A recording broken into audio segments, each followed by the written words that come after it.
In today's video, I'm going to teach you how to show subtasks in a Jira board. If you've ever created subtasks in Jira and then wondered why they don't appear on your board, you're not alone. By default, Jira can sometimes hide subtasks depending on your board filters or view configuration. In this walkthrough, I'll show you a simple and reliable way to surface those subtasks so you can actually see and manage them alongside your main issues. First, make sure you're already in the Jira project and on the board where you want to see your subtasks. This could be a Kanban or Scrum board, but the process is essentially the same. Once your board is open, look toward the top of the screen for the filter controls. These filters determine which issues are visible on the board, and they're the key to making subtasks appear. Go ahead and click on the filter option.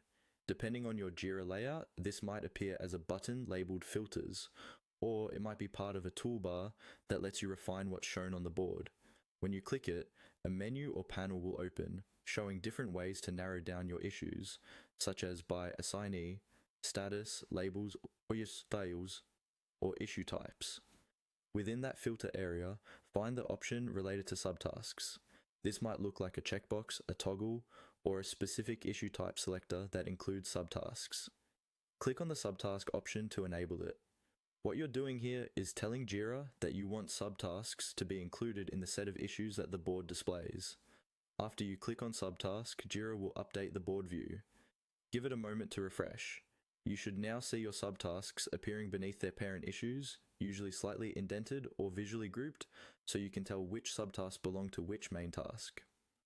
If you have a lot of issues, you may need to scroll through your columns to spot them. If subtasks still don't appear, double check that no other filters are hiding them, such as a specific assignee or status filter. Sometimes subtasks are in a different status than their parent issues and can be filtered out unintentionally. Once everything looks good, you're done. You've successfully configured your board to show subtasks, making it easier to track detailed work, distribute tasks among team members, and keep an eye on progress at a more granular level.